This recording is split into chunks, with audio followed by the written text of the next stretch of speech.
Hey, a few months ago, we went out and celebrated a friend's birthday at a local bar called Ali's, and that is the painting scene that we're going to be doing today. This was a pretty intensive sketch, and it's got about 18 people in this painting, and I don't know why I did that to myself, but I sketched it out and then I projected it. Remember, I bought the projector last time I was here. I said, oh, I got this projector. So once I projected it, I sketched it out again in pencil, filled in the sketch work, and then sealed it with the Fixative spray. If you're not using Fixative spray, what are you doing? I chose red as an underpainting color for this, just as a callback to 3 and Impossible. It was the last time I did like a really in-depth scene. And this barmaid, she was making some strong drinks. I don't know, every time I go there, it's just like, I need something to cut this. I can't just be drinking straight liquor. That's not.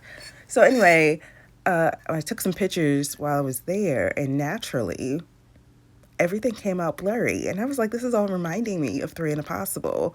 So naturally, I had to paint the scene just like 3 and Impossible. Since there's so much detail and so much going on, this painting truly was a little bit more difficult to paint than like a still life or something that you've seen me paint in the past, because this was intense. There was a lot going on. There were flashing lights, and so half the scene is like high saturated, non-representational colors. It's like, it was crazy. It kind of looks like the bartender is like has her eyes closed, but she's really just looking down at the many shots she's pouring all at once. And this whole painting is from my point of view. So in the foreground, everything has like representational colors, what you would expect. And then further away from me, everything is very bright pinks and purples because of the lights that were flashing. Now, some of the folk in this painting I know, and some of them I don't know. But I will say that this black sweater, like sweatshirt, was easy in the beginning, and then towards the end I realized that I underestimated painting something black. I've never been more grateful to not be a painter that paints everything very realistic, because this sort of drove me up the wall. Everything was just kind of like, do you understand what's going on? Good. Then I moved on to the next part of the painting. Oh Lord, and all these little cups that are clear were just like a pain in its own right. I'm not great at drawing ellipses, which is like that oval shape.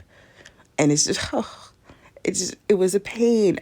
But it turned out really, really great. And trying to get it to appear like it was translucent was a little bit of a stressor, but like it was great. It turned out nice. My favorite part of the painting is this paper bag and the bottle in front of it. I don't know why, but it just looks so like aesthetic. I was just like, ooh, this part of the painting is my favorite. And it's just like a couple of inches. There's so many things in this painting that I've never actually had to paint before, like flowing liquid and like ice, like reflecting off of water and reflections on the like bar top. I was just like, ooh, I feel like this painting made me think about how I paint and the way that I would like communicate a look of something.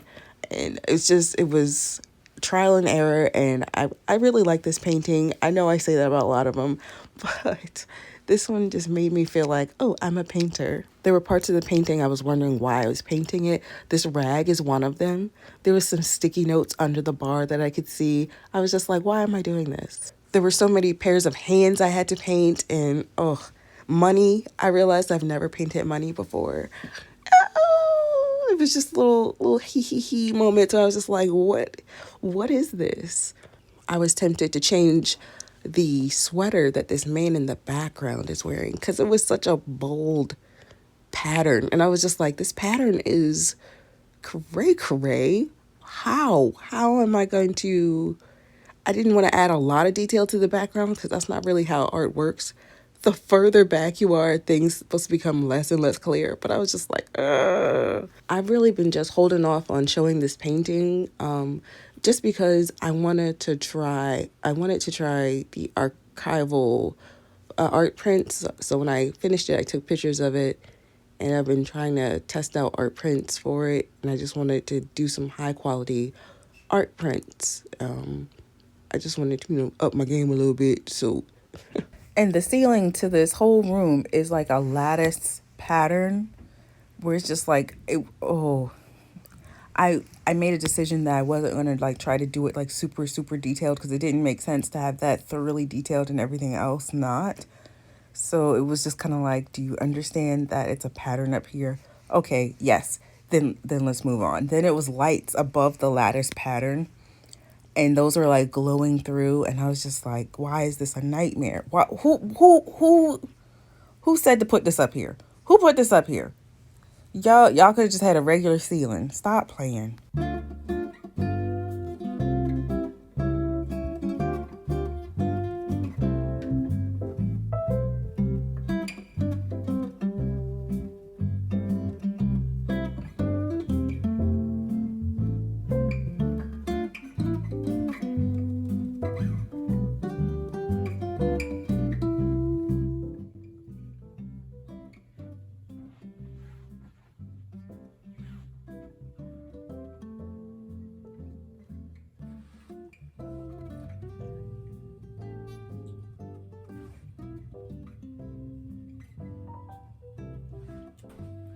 I did this. Luna, can you stop?